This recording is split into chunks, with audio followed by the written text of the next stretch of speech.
Hello and welcome back to Real Graps, soon to be the only show on YouTube with their very own Hall of Fame.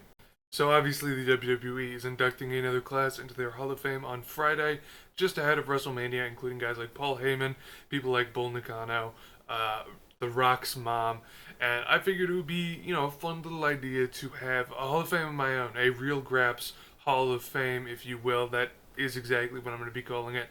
And I wanted to put out this video to kind of give an introductory class to it and kind of give a breakdown on what's going to qualify, what I think is Real Graps Hall of Fame worthy, and what it kind of means. So my idea for this has kind of been to honor some of my favorite wrestlers of all time, as well as some of my favorite matches of all time. I'm open to adding more categories as we go along, but right now what makes sense to me is having wrestlers and matches in the Hall of Fame, and I wanted to kind of embody the idea of this channel, which is talking about stuff I really, really, really love and just like a lot, really. So, is it going to be the greatest wrestlers of all time list? No. Is it going to be more of a these are my favorite matches of all time, these are my favorite wrestlers of all time, these are things that I think embody the idea of this Real Graps channel? That's exactly what it's going to be, pretty much. As for what it means, nothing really. I'm a guy on YouTube making a video talking to my computer screen right now. It means exactly what you want it to mean. Today I'm going to be inducting three wrestlers and three matches into the kind of inaugural class of the Real Graps Hall of Fame. This will be updated really whenever I'm moved deeply by either a wrestler or a match, pretty much whenever I feel like it. But the first ever wrestler inducted into the Real Graps Hall of Fame, you may have noticed I'm wearing his shirt. It's Eddie Kingston. One of the reasons Eddie Kingston connects with me so much is first and foremost his style. I know it's not for everyone, but it absolutely is for me.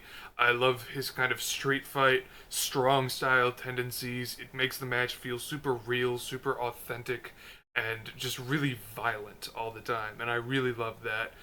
But the big thing for him, with me at least, is how genuine, how sincere, how authentic he feels whenever he talks about wrestling. Anytime he talks about wrestling, you can tell this is a guy who really loves this. From his stories as a child, there was a paper I read that he wrote about like trading VHS tapes with people as a kid of like wrestling matches.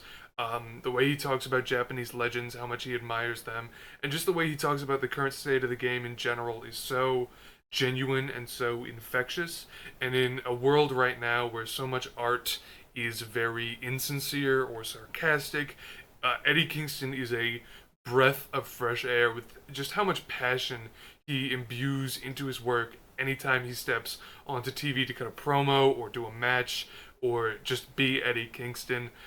Again, I know he's not for everybody, but it's my Hall of Fame. I get to put whoever I want in there, and Eddie Kingston is the essence of the Real Graps Hall of Fame. The second wrestler inductee is a man who needs no explanation, Bryan Danielson. What is there to say about Bryan Danielson that hasn't already been said, right? From his days as a Ring of Honor legend to his work in WWE as Daniel Bryan, now to his work in primarily AEW and New Japan as, again, Bryan Danielson, he embodies the same way Eddie does love for the game, love for the sport, love for the art, and a genuine passion that is hard to find anywhere else. He's another guy who has great respect for these legends of the game, the people who preceded him.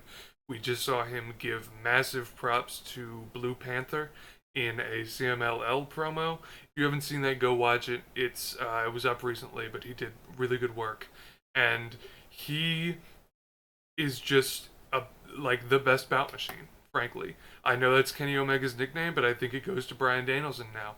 Amazing matches. Obviously, some of my favorites against Eddie Kingston, Kazuchika Okada, the Zack Sabre Juniors, of course. There's so much to love about Bryan Danielson, and even explaining why he's here feels kind of stupid. The third and final wrestler in the Real Graps Hall of Fame inaugural class is the one and only Sami Zayn. The thing I love most about Sami Zayn, obviously aside from his great match quality, is his ability to make you believe. Every time Sami Zayn steps in a ring to cut a promo or have a match, you believe in Sami Zayn. You remember when he wrestled Roman at Elimination Chamber in his hometown? There was no way he was winning the belt off Roman then. Not this close to WrestleMania, but just for a split second, if only for a moment, you believed in Sami Zayn. And you believed, hey, he could win this title tonight. And that, to me, is the essence of Sami Zayn. He's got a match with Gunther coming up at WrestleMania 40 for the Intercontinental title. I have no doubt that that will be a great match. He has one of my favorite WrestleMania tag team matches of all time with Steen Jericho versus Jey Uso. He obviously, as El Generico, was a dog in Ring of Honor, and his time in NXT, while I am not as caught up to that as maybe some other people are, I know that it was spectacular, and from what I have seen, it absolutely was. He just, again, embodies great matches, love for the game, work ethic, everything I love to see out of a wrestler, Sami Zayn has. Moving on to the matches now. The first match I want to induct into the Real Graps Hall of Fame is my favorite match of all time. Full Gear, Hangman Adam Page versus Swerve Strickland in Texas Death. This match to me is everything I love about pro wrestling. First, you can't tell who to root for. Hangman Adam Page is one of the most over guys in the business, one of the most beloved wrestlers in AEW.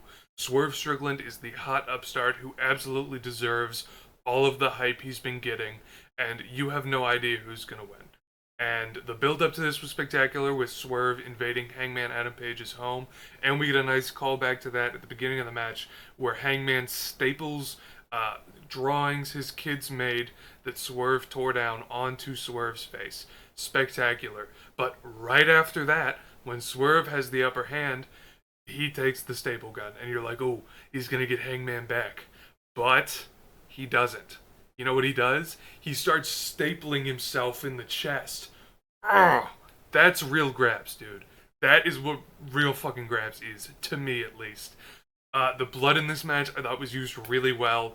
The finish of Swerve hanging the Hangman was spectacular, and everything in between, from Swerve pouring the water on his head and blood just rushing down his face, to Hangman pulling out the barbed wire chair and getting hit with it himself, is spectacular, and it's one of the things that made me fall in love with All Elite Wrestling. The second match is one of my favorite matches from one of my favorite young wrestlers in the world, a G1 Climax match between Ren Narita and Kaito Kiyomiya. This is one of the matches that got me into New Japan in the first place, and I love it so much. I love the story behind it as well. Ren Narita kind of coming in as this no flash, straight to business, kick some ass and get out, win some matches and do your job. Going in against Kiyomiya, who's very flashy, on import from Pro Wrestling Noah, who does have a shot at least to win his, or finish second in his G1 Climax group if he beats Narita, who so far has not won a match in his group. And, going in, you're like, okay, Kiyomiya is winning. Noah did not send him over to lose to a guy who does not have a win in the G1 Climax yet.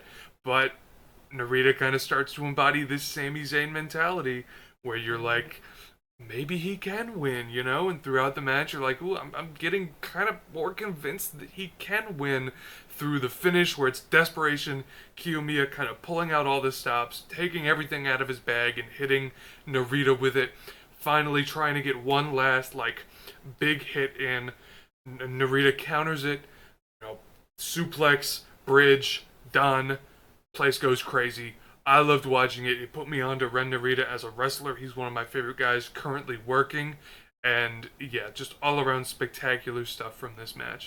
The third and final match going in this inauguration of the Real Graps Hall of Fame. I hate to be a basic bitch about it, but I'd be remiss if I didn't say it. Kenny Omega Will Ospreay at Forbidden Door. This match is so cool, man. Oh my god, it's so fucking awesome, right?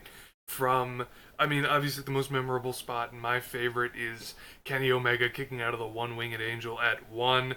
Place goes fucking crazy. I went fucking crazy. It was awesome. Will Ospreay wiping his ass with the Canadian flag. Mwah. Perfect. Wonderful. The spots in this match, Ospreay with the Ox Cutter, the Forbidden Blade all the time.